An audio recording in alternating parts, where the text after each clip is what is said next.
All right. Hey, everybody. Thanks for joining. Hi, Donna. Hey, Leonard. Hey, Marianne. Sharon, hello. All right. Hey, everybody. Thanks for joining. Hi, Donna. Hey, Leonard. Hey, Marianne. I hear people have snow up north, Larry. Look at that. Those northern East Coasters chiming in. They've got some ice, but it's white.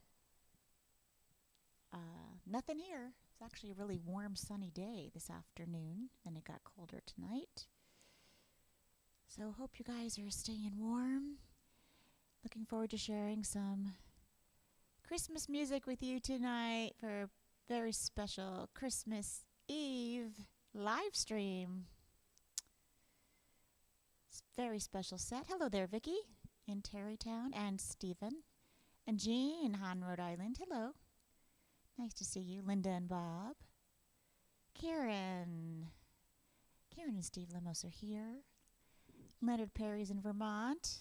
Donna's in New Jersey with Joe, I hope. All right, looks like we're 9 o'clock, Lair. You ready, Rob?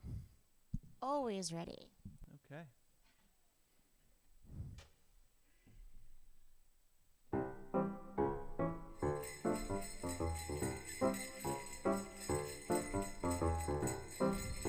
Good evening, and welcome to Season 2, Episode 45 of Robin's Piano Bar, where the drinks and the food are virtual, but the piano playing is real.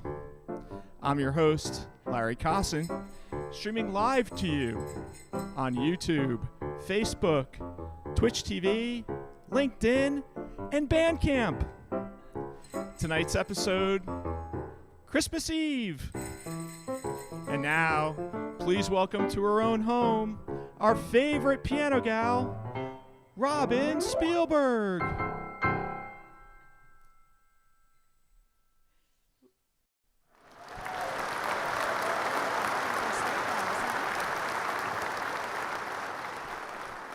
I lost the camera there for a minute, Rob. Sorry, don't know what happened. All right, sorry. A lot going on. All right, we're back. What you doing? I don't know. We've got camera problems. Okay, there we go. All right, I'm in red. Got a little green on. A little Christmassy in here. We got those sleigh bells at an antique store. Where were we? Do you remember where we were? Yeah, I do remember. It was here in York County. Oh, okay. So not far from us. like an antique store or something, yeah, right? It was near the Amish market. Yeah, so I remember. Sorry, I can't help myself. It's actually, yeah, it's A lot of fun. authentic. They're brass. It's actually a belt. So I think it was worn as a belt. And No, Santa these were kinda sleigh jingled. bells. These were bells for horses. These Look at those. Yes, these were it's the a real leather belt. deal.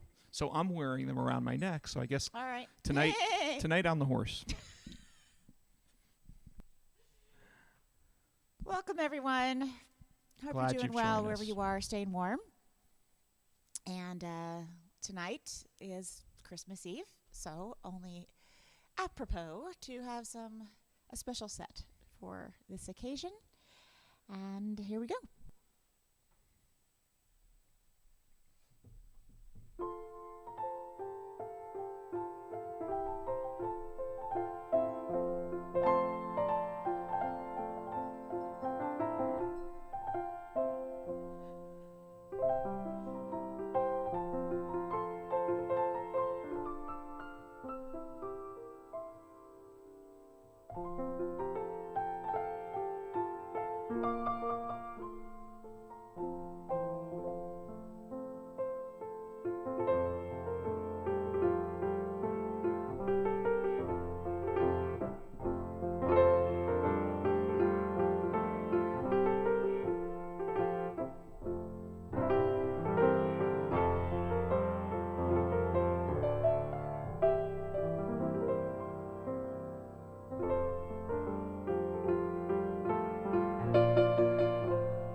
I think I'm the first person to do a mashup of Deck the Halls and Dream, Dream, Dream.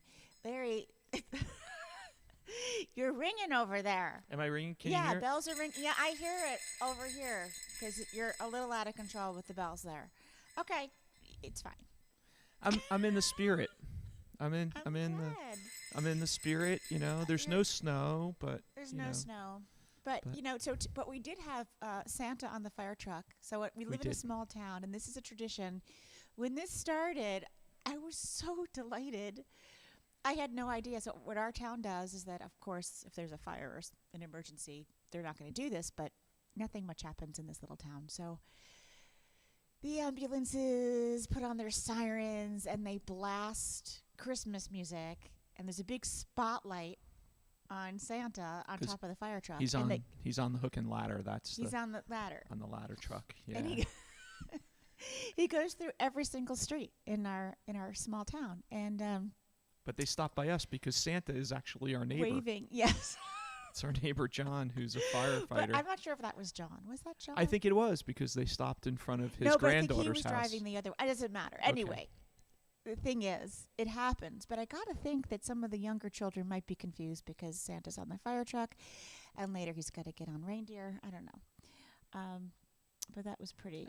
I think it was they. Hi, Morris. I and think Kitty. Hi, Deborah. Robin, I think we tell the kids that it's Santa's helper. That real Santa is very busy flying around the world. Oh, I see. Right now. I see. Hi, Esther, Mike, Aliza, Alan, and Lori. So glad you're here. Thanks for joining us. And Judy, I see you here as well. So many people. Sharon is here. Nancy's here. Hello. Happy, everyone. Hello, Peter. And hello, Mitch. All right. So welcome, we'll everyone. Carry on with the spirit of Christmas music. And some of you, in fact, our friends Esther and Mike were here last week, so they got to see actually what's behind the curtain. And for those of you on Patreon, you got to see too. Many of you were very surprised to see the amount of wires and equipment that's actually here in our home. We no longer have a dining room or a real, piano room. There's just stuff everywhere that you don't actually see on camera, but it all works, and we just hope that we get through it without the kittens kind of, playing around the wires. Or with me pressing the wrong button. Well, don't even say it. Yeah. Better you pressing the wrong button than I don't know. I think NASA tomorrow. I think the kittens wore themselves out. They were excited. They're sleeping. Yeah, they were playing Wild Kingdom during our sound check.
It's fun when I do that live, especially because I get to do a,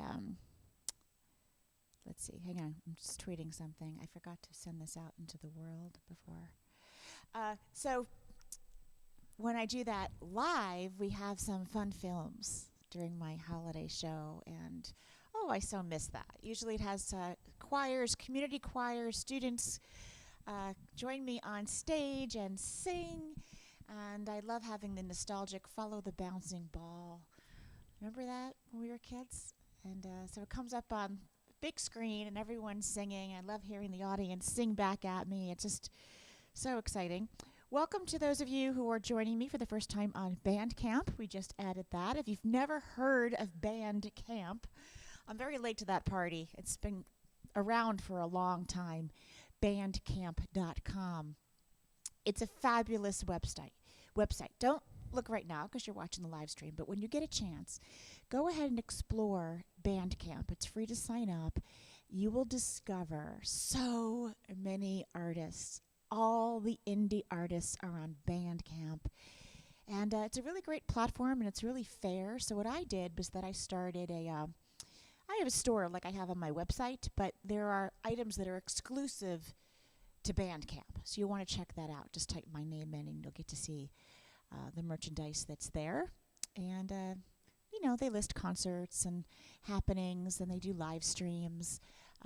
But what's really cool about Bandcamp also is people have been asking me about high resolution digital files. That's where you get them. All right. So if you have a good stereo setup in your house, you can purchase vinyl, but you can also listen to not the compressed MP3s, but the actual quality high resolution digital audio files. That's where you get them on Bandcamp. So it's just so everyone can find it, it's bandcamp, one word, .com. And if you type in robinspielberg.bandcamp.com, you'll find Robin.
Go ahead, Lair. I know you want to jingle those bells.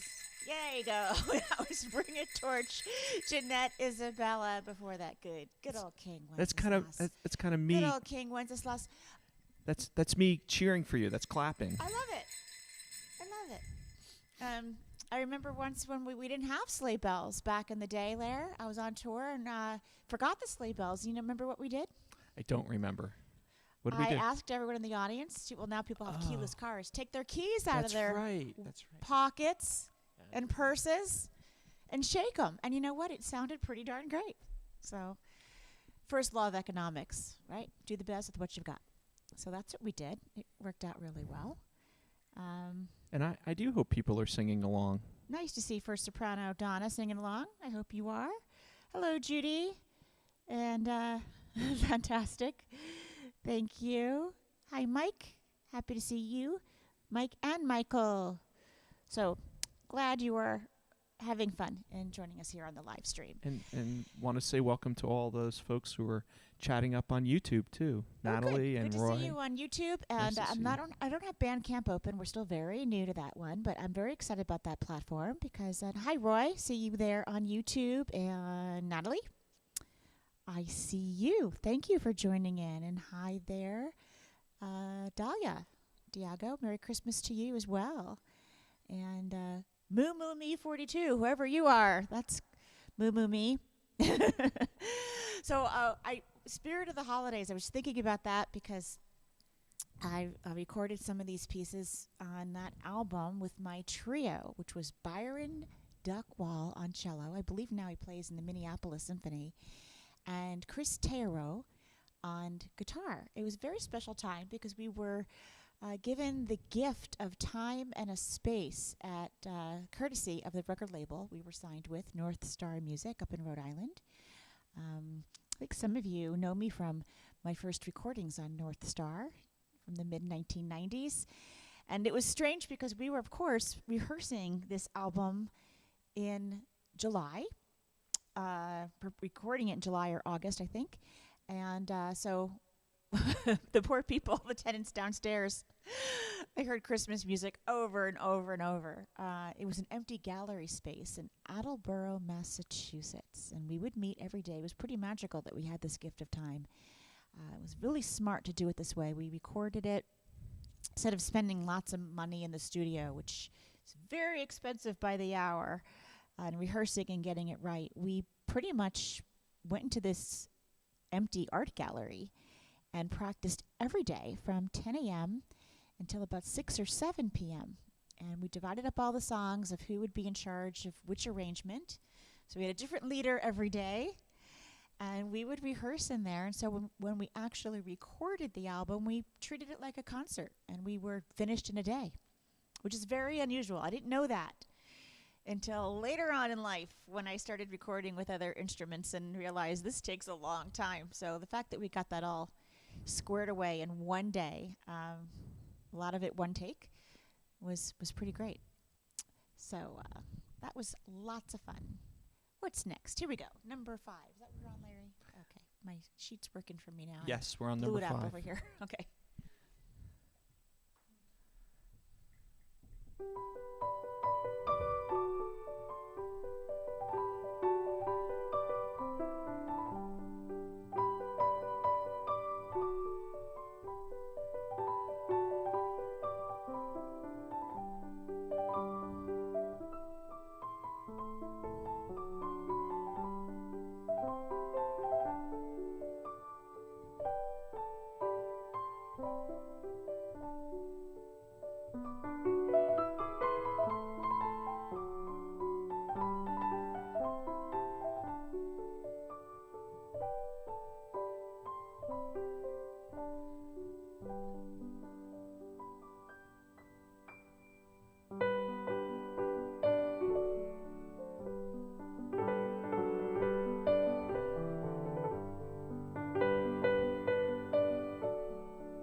was once a typo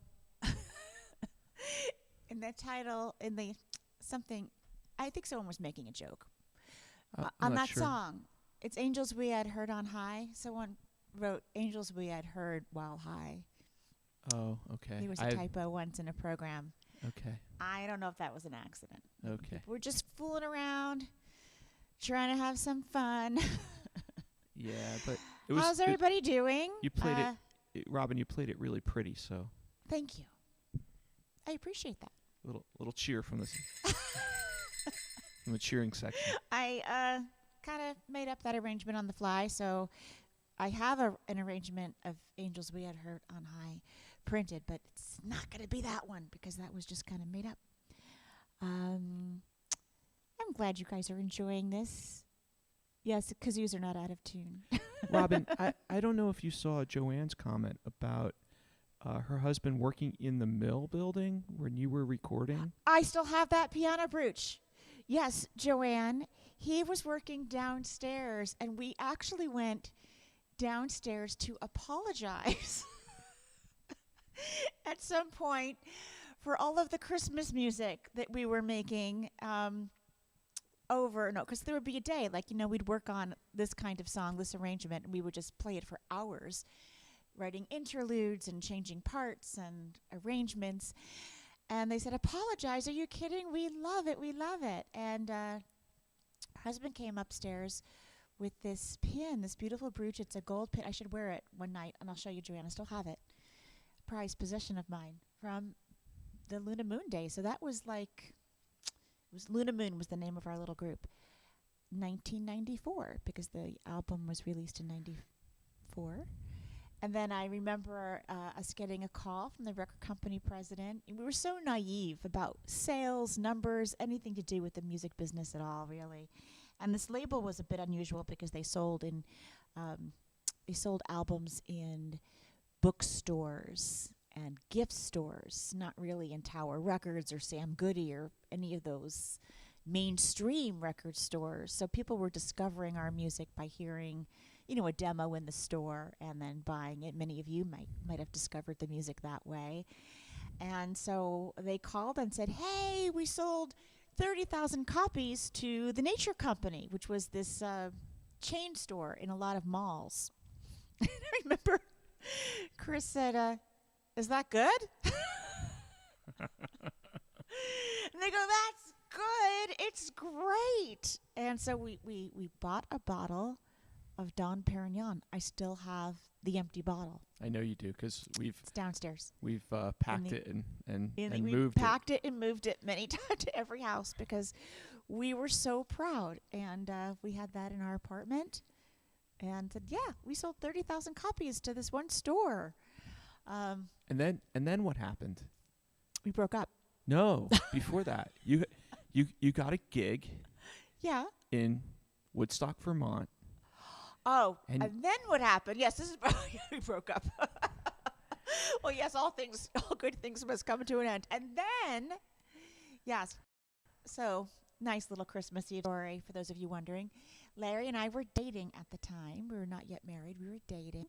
And at that time, we were invited to Woodstock, Vermont to play all the music from the Spirit of the Holiday albums, cello, guitar, piano, at the Woodstock Inn during their craft fair, their holiday fair, which was not just any craft fair. It was a high-end artisan fair featuring beautiful, beautiful works from people artisans in Vermont.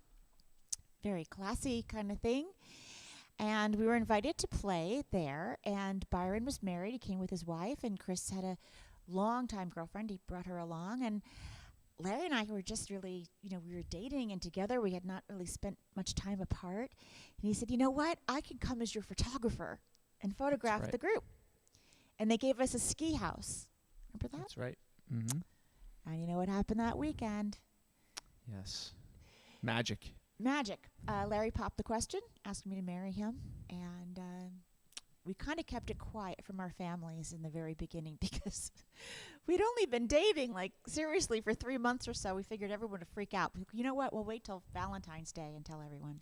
But when you know, you know. But when you know, you know. So we got engaged up there during that gig. And, yeah, we toured a bit with that trio. It eventually broke up. We weren't living nearby, and I don't know, the record company didn't really want more things from the trio. They wanted my stuff, blah, blah, blah. And they couldn't wait for me to be an agent. Who couldn't those wait? those guys couldn't wait around long enough for me to That's transition right. into Yeah, being if an you'd been agent. Then we would have booked a ton of our stuff. I still get questions about that Luna Moon trio, but I did kind of bring it back to life with American Tapestry. Some women I work with, Kate McLeod and Catherine Bent's been there over the years, and so has Megan Knapp, and so has Stephanie Winters on cello. They've swung with those parts, and we've toured this album over the years periodically. All right, every time this song comes on the radio, I get teary. How about you?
It's a very sweet and very real song. Dan Fogelberg lyrics, right?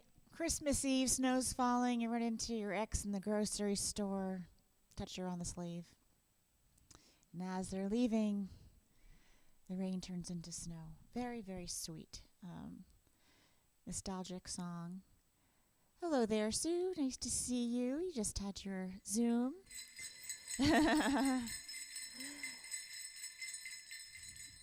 Yes. I'm just reading some of your funny comments. Yes, I tear up too. Peter says he tears up from that song. I know, Linda, it's so sweet. So, okay. It happens to you more than you care to admit. Yes, I'm definitely guilty of driving in the car and crying, listening to sad songs on the radio. Happens all the time. I mean, certain pieces of music just bring me back to a certain time and place, and so that's what happens. Elton John wrote a song about it, about sad songs. Sad songs say so much, right? That's right. Well, this one is a Carpenter song. I know we have a lot of Carpenters fans out there, and it's just, this was written by Richard Carpenter and Frank Pooler. And gosh, Richard Carpenter was a fantastic writer. Fantastic songwriter, in my opinion.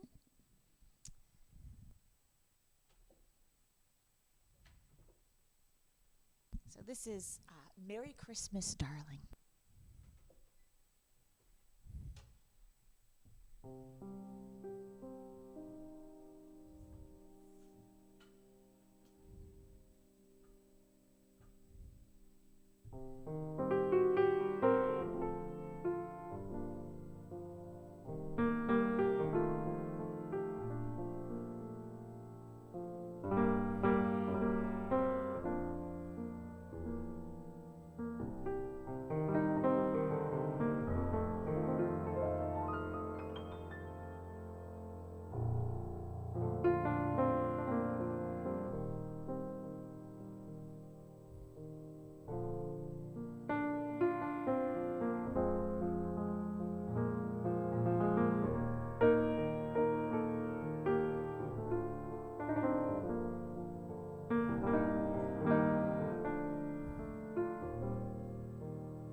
right, you get that out of your system, Larry. I got to ride in the sleigh with Santa. It's Gets the awesome. last laugh. He sure does. And gosh, I looked forward to seeing that every year when I was a kid. I think we all did. Oh my goodness gracious! It was just the cutest movie ever. So, what's your favorite? Do you guys have favorite Christmas movies out there? Are there traditions you watch every year? For me, I'd have to say I have not seen as many Christmas movies probably as you have, but I do love It's a Wonderful Life. You know, I do too. So very much. And I was actually in Des Moines, Iowa, and then going through, what was that little town in Iowa? I was with American Tapestry, a little tiny town. There's a Donna Reed Museum. It's the town where she was grew up and raised. I think it's in Minnesota. Are you sure? I thought I'm it was not Iowa. sure, but it could be. But it's somewhere Well, in it wasn't in North that Dakota. area. It was that North Dakota, Iowa, Minnesota trip that we were on. I think it might have been Iowa. Anyway, there's a Donna Reed Museum, and it was a delight. And Jimmy Stewart from Well, here I in didn't go to Pennsylvania. the Jimmy Stewart Museum. But That's someplace else. But this Donna Reed Museum just had all these pictures of her growing up and letters that she wrote back home, and the town was just so incredibly proud of her. She was just their pride and joy, and still is. And Robin, you have been to Jimmy Stewart's home because it's Indiana, Pennsylvania. You've performed at IUP, Indiana University of Pennsylvania. Yeah, but I didn't go to the Jimmy Stewart Museum. Oh, I did when I was there. So yeah, but I performed. But you've performed in his hometown. So Yes. you've actually performed in both of their hometowns. Both of their hometowns. There you go. How many people can say that? Yeah.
It looks like it's a lot of fun to play on the piano. It's a lot of fun to play on the piano, and I was thinking about my favorite version of that song is Bruce Springsteen's version of that song. You know, that he used to play with Clarence, the late Clarence Clemens, on sax. He'd say, "You know what time it is, Clarence?" Right? Clarence would say, "Christmas time." And he'd jingle, and he'd play this kind of rock and roll version. He'd jingle just like that, Larry. And they'd play that. You can look that up. I'm sure it's on YouTube or Spotify or something. Bruce Springsteen's version of Santa Claus is Coming to Town. Just really hilarious. And Meet Me in St. Louis. Yes, that's a great song. Father's Knows Best. I remember Leave It to Beaver. And the Donna Reed Show. Yeah, she had her own show. So much fun. All right. So let me see. I think I got a card on this one. I played a really interesting arrangement for piano and cello. I think little guitar on it for the Christmas Waltz on Spirit of the Holidays. So I'll have to make this one up since I don't have a cello and a guitar with me right now. All right. I'll play it probably in a more traditional way. But yeah, we had a really interesting arrangement of it that I thought was very sweet.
one of my favorites. I know it's short, but super sweet. Got this one. Got this one. Okay.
That kind of.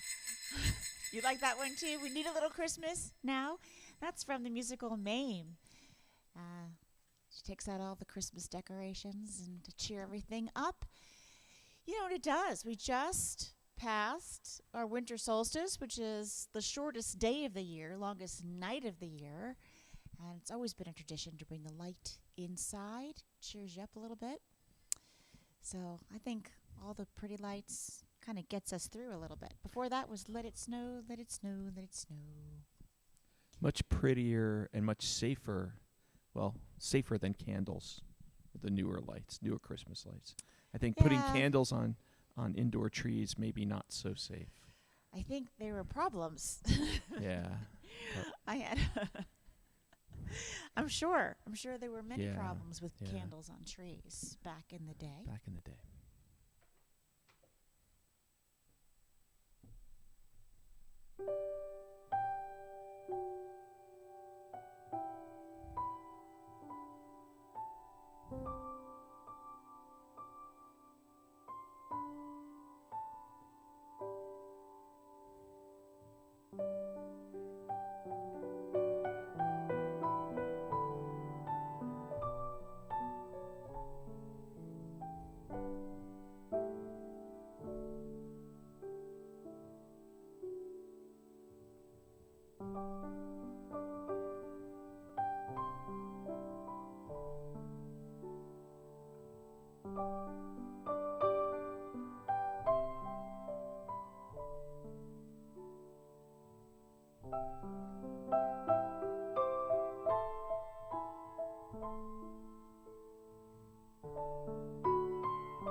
I just had a memory of when I recorded that song for the first time in 1994. It was the first time I had ever done anything in one take. It was only my second album.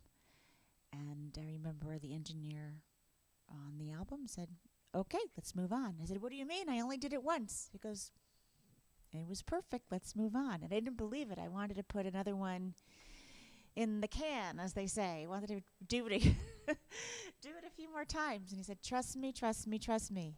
You got it. It's done. I remember the rest of the session being a little nervous about that we only had one take of that. But he was right, and that's the one that you hear on the record. And I have that arrangement, pretty popular. One of my more popular Christmas arrangements is of Hark the Herald Angels Sing. And thanks for all your comments and love I see on here. Hello there, John Benedict. Nice to see you. And Merry Christmas Eve to you and everyone who's watching. Just a shout out to folks on YouTube. Hello there, Mason Hamlin and Natalie. Nice to see you. And I am so glad that you are here. If you're watching on LinkedIn, Bandcamp, or Twitch, hello from all of us. Larry and I are here and happy that you're joining us. I'm here jingling. He's here jingling. You're definitely lifting our spirits because it's just us. My heart goes out to all of those who were stranded and couldn't travel and plans were canceled. And so sorry about that. Then again, silver linings are everywhere. We just need to look and snuggle up with your loved ones at home. Stay safe and enjoy the time together. All right, so this is my cue, right? People ask me if I get okay. People, I'm just jealous because I don't have Jingle Bells over here. People often ask me if I get nervous about playing the piano, and no is the answer. So even on stage, I think I get nervous on TV, like live TV, not this TV, but network television, because the cameras are kind of like zooming around your face while you're playing and stuff. It's pretty unnerving.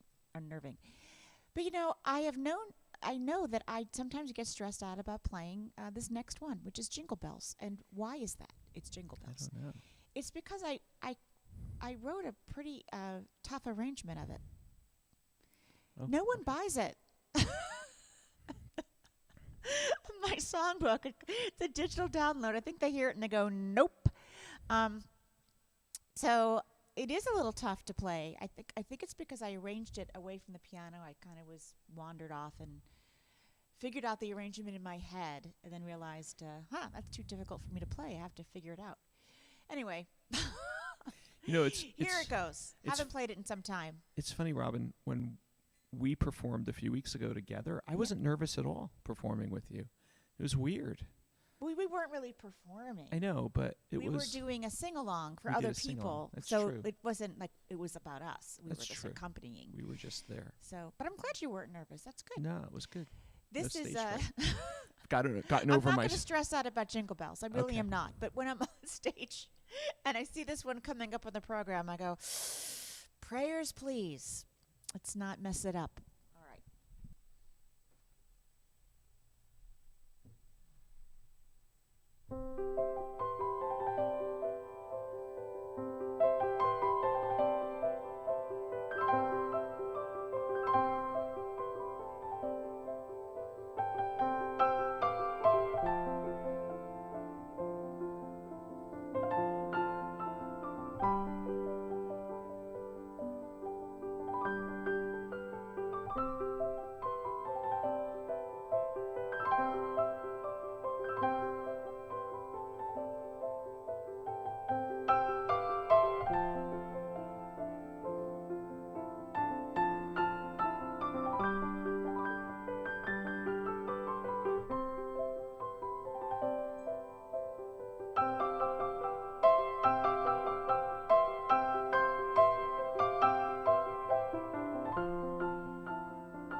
I got your seal of approval? Okay, I did it. That is it's too bad I only get to play that around this time of year, because it is certainly fun to play, and that was good. Thank you. Peter says he loves the Robinization of Jingle Bells. Judy, you're right. Very busy fingers on Jingle Bells. Every finger is used on Jingle Bells. Sometimes there are pieces. Sometimes you notice number 4 gets ignored. You know, the 4th finger is sometimes ignored in an arrangement. Every finger, you need every single finger for Jingle Bells. Super fun. I cannot believe a few the time. toes, What's too. going on here? Am I going to make it through the rest of this list? I think so. So later, I'm just going to skip 18 because time, but we can do this. Now, just want to remind you that tomorrow we are streaming on Christmas. Yes, we are. I have worked on Christmas almost every year since I'm maybe about 13. I think I started getting hired around 13 to play Christmas parties. And people's old spinets and upright pianos. So excited when I got hired to do that. And I've always worked on Christmas. Love working on the holidays because people are kind of happy. Usually good tippers too on the holidays. I always worked on the holidays. So no reason not to play tomorrow. It's going to be joy and fun. And it's not going to be piano bar. So if you're tuning in now, tomorrow will be completely different. It's going to be no chit-chat, just very quiet, pensive. Maybe you need to calm down from the day, from all the Christmas magic and crazy. And I will hang up the sleigh bells. Mary's going to put away those sleigh bells tonight. You won't hear sleigh bells. It's going to be nice and quiet, mellow Christmas Day music, and that will be streaming right here, wherever you're watching from. At what time? 7 o'clock Eastern, 4 o'clock Pacific. And be happy to do that. And we are going to be here New Year's Eve, in case you were asking. We had been thinking about going to a party, but we didn't really have to think about it because it was canceled. So here we go. Wah, wah. Wah, wah. So we will be here. And actually, I'm excited to be here, bringing in New Year's with you. We'll have some fun. We'll raise a glass. We'll have some fun. We'll toast the we'll old toast and to the future. And we'll ring in the new. We will ring in the new. I love that. So, oh yeah. Is this what do I got here? I think it's on here. This has a little fun story to it. So, I'm going to play this for you, and it's not a very long song. It's a pretty famous song. But you know, when we're young and naive and don't know anything, man, I miss those days because when you're young and naive, you do all kinds of things you normally would never do because you're naive. You ask questions, you call people. I called Stephen Sondheim once from the phone book and asked him for money to support my musical that I was writing. And he gave me $100. Yeah, you do things. You do these brave things because I knew of him. I just wasn't so enamored and in awe and things like that. Well, there was a man who used to come to all the shows at NYU. He lived very close by, and he lived on Fifth Avenue in this fancy apartment, and he would come to a lot of the shows at NYU. And I was going to school at NYU. I was kind of one of the sweethearts of the department. I kept getting cast in a lot of these ingenue roles, and so he saw me in a show and invited me to his apartment, and I was a little nervous about that. I think I should have known who he was because he's the writer of this next song, Santa Baby, Phil Springer. I had no idea who he was. So I asked him if I could bring some friends. He said, yes, bring friends. I want to talk to you about you and your music. And sounded nice, but I was also a little suspicious. Had no idea who he was. Anyway, he sang the song Santa Baby for me, which I had never heard of. I was 21, 22. I had never heard the song Santa Baby. And he sang it. And I said, I think he was really happy that I had no idea who he was. I went, that's a really cute song. I hope that you could do something with it sometime. He said nothing. And then he played other songs from his piano bench musicals he was working on, and then he asked me to play. And I sat and played songs of mine, and my friends sang them, and we had a wonderful soiree. And he invited us back several times just to keep him company and talk about music we were writing. And then one day, I'm in the Macy's department store, and what do I hear come over the airwaves? Eartha Kitt singing Santa Baby. And it clicked. I think I called my mom and asked her, like, you ever hear this? Of course. You know. It's so odd because that whole thing, it's all connected because I met Eartha Kitt because she was friends with Leroy Neiman. Right. And she was the original Catwoman, right? Right. And I was, when Leroy was alive, I was his official photographer. His personal photographer. Took photos of his works and of him. And Eartha was one of his dear friends, and so whenever we would go, well, I never met Eartha. But you did. I did, and so it's all connected. It's all connected, but I just think it was hilarious that I think we had such a great time because I was not in awe of him. I had no idea who he was, and he loved just having the young NYU students hanging around. Anyway, he's in his 90s now. I reached out to his daughter on Twitter, and she wrote back to me. I told her to please tell her dad I said hi. He had played Moonlight Sonata on Twitter or something, and he was still, playing piano and doing great. But Robin, I think people who are well known like that appreciate it when someone doesn't. They appreciate it even more.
I'm just laughing thinking about it.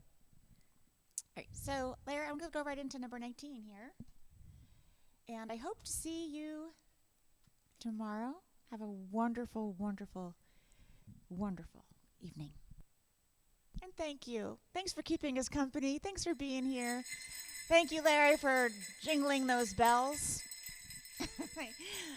That's exactly the sound I needed to hear tonight.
Okay, Carmel, it's your turn.